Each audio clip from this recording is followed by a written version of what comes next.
Steelers Nation update, Elliott's return, Rodgers' leadership, and trade deadline. Buzz, what's up, Steelers Nation?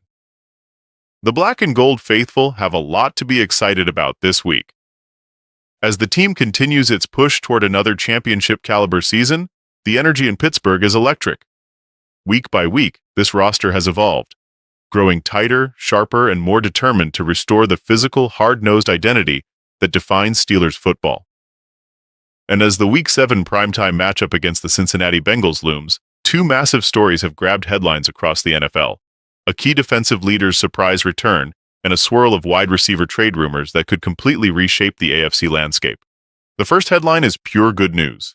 The defense just got a massive boost with the return of safety DeShawn Elliott, who is officially cleared and expected to suit up against Cincinnati. The announcement came just hours before kickoff from Senior Director of Communications Burt Loughton, confirming that Elliott, who hadn't initially traveled with the team due to personal reasons, made his way to Cincinnati and will play with no restrictions. For a defense that's been finding its rhythm again, this development is enormous. Elliott's physical, high-motor style perfectly embodies what Steelers fans love: tough, relentless football that sets the tone for the entire team. Since arriving in Pittsburgh on a 2-year, $6 million deal last season, Elliott has proven to be one of the smartest and most impactful signings of the Omar Khan era. He quickly became a cornerstone of the secondary, finishing his first season second on the team in tackles with 108, while also recording 3 fumble recoveries and an interception.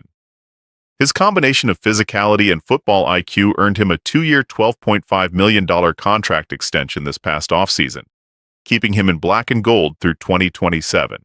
But the 2025 campaign didn't start as planned. In Week 1 against the Jets, Elliott suffered a knee injury that sidelined him for 2 crucial games. His absence was immediately felt. The communication in the secondary wasn't as sharp, the tackling wasn't as crisp, and the overall cohesion seemed to slip. But everything changed in Week 4 when Elliott returned to the field in Dublin, Ireland for the international matchup against the Vikings. In that game, he looked like the heartbeat of the defense again, posting 6 tackles, a forced fumble, and an interception in a performance that reminded fans why he's so vital to this unit. Since that return, the Steelers' defense has looked completely rejuvenated. In Week 6 against the Browns, Elliott racked up 12 tackles and anchored a dominant performance that fueled a gritty AFC North victory.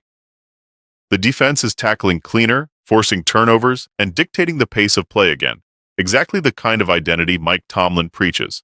And now, with Joe Flacco and a dangerous Bengals offense on deck, having Elliott back in full strength couldn't come at a better time. His presence brings not only stability but also confidence to the rest of the secondary. Tonight, Elliott will line up beside Juan Thornhill, a duo that has been quietly excellent in recent weeks. With Miles Killebrew out due to a knee injury, the Steelers will rely on depth at the position. Expect Jabril Peppers and Chuck Clark to be active and involved, contributing both on defense and special teams. Killebrew's leadership and tackling ability will be missed, but this is exactly where the team's depth and preparation can pay off. Peppers' versatility and Clark's experience could prove invaluable against the Bengals' talented receiving corps, led by Jamar Chase and T. Higgins. What makes Elliott's return so impactful isn't just his athleticism, it's his leadership and communication. He's the kind of player who can diagnose plays before the snap, come downhill to stop the run, and make the players around him better. When Elliott is on the field, the Steelers' defense plays with a swagger that feels like vintage Pittsburgh football. If they can force Flacco into early mistakes, it could be another statement win for Tomlin's crew. While the defense is getting stronger, the offense might be on the verge of making its own headlines. With the NFL trade deadline approaching on November 4th, the Steelers are again at the center of league-wide speculation. The talk around the league is that Pittsburgh could be preparing to go all in for another offensive weapon to complement Aaron Rodgers and DK Metcalf, particularly after the departure of George Pickens earlier this year. During a recent appearance on ESPN's First Take, analyst Dan Orlovsky made waves with his comments about Pittsburgh's trajectory. He said that if the Steelers win their Week 7 matchup, the division could be effectively decided, and suggested the team make bold trade calls, specifically to the Jets about Garrett Wilson, the Dolphins about Jaylen Waddle, or the Saints about Chris Olave. Orlovsky's remarks sent Steelers Nation buzzing and reflected just how much national perception has shifted. Before the season, few analysts believed Pittsburgh could hang with AFC powerhouses like Kansas City, Buffalo, or Baltimore. But now, thanks to Rodgers' leadership and the defense's resurgence, this team looks like a legitimate Super Bowl contender. Let's unpack those trade scenarios. Landing Garrett Wilson would be a dream, but a long shot. He's under contract through 2030, and prying him away from the Jets would likely require multiple first-round picks. Beyond that, the relationship between Wilson and Rodgers has been complicated in the past, making such a reunion uncertain. Jaylen Waddle, however, might be a more attainable target. The Dolphins have stumbled out of the gate, and if they decide to reshape their roster, Waddle's speed and big play potential would fit seamlessly alongside Metcalf and Calvin Austin III. That trio would give Pittsburgh one of the most explosive wide receiver groups in the league. Then there's Chris Olave, perhaps the most realistic option. The Saints have struggled, and with Olave due for an extension soon, his trade value has dipped slightly. He's an excellent route runner with elite separation skills and would thrive in Arthur Smith's system. Pairing him with Metcalf would give Rodgers the balance and versatility he's been asking for: speed, precision, and reliability.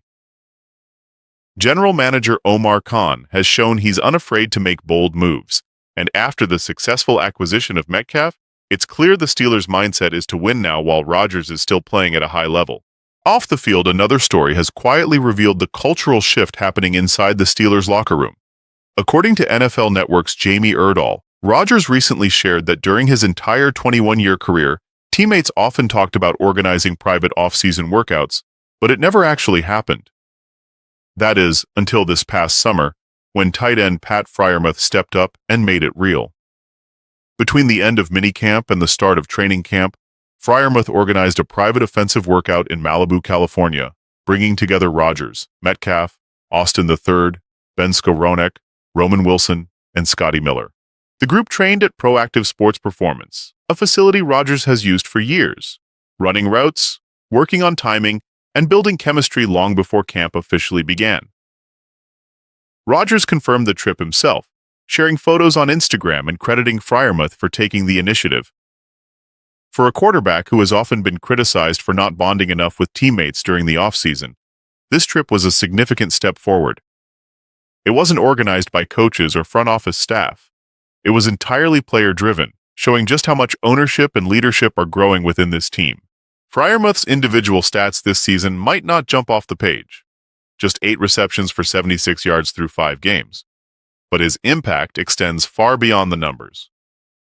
Through years of quarterback changes, from Ben Roethlisberger to Kenny Pickett, and now Aaron Rodgers, Freiermuth has remained a model of professionalism and consistency.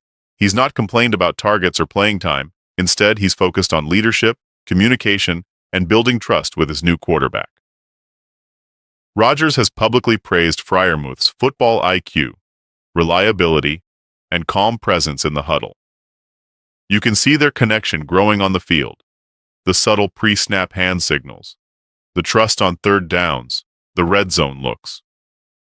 For Rodgers, building that kind of chemistry takes time, but when it happens, it's magic. History shows that the tight ends Rodgers trusts, guys like Jordy Nelson and Davante Adams in their early days, end up being major focal points in his offense. As Pittsburgh heads into another crucial divisional matchup, there's a sense that something special is brewing.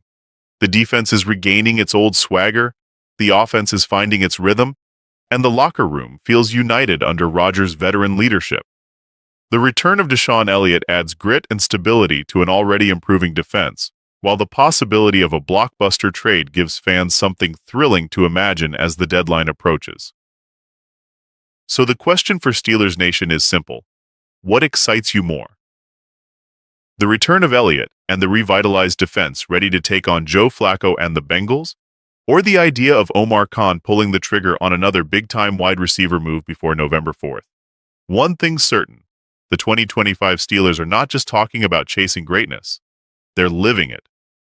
From leadership to preparation to on-field execution, this team is showing it's built on belief, discipline, and championship ambition.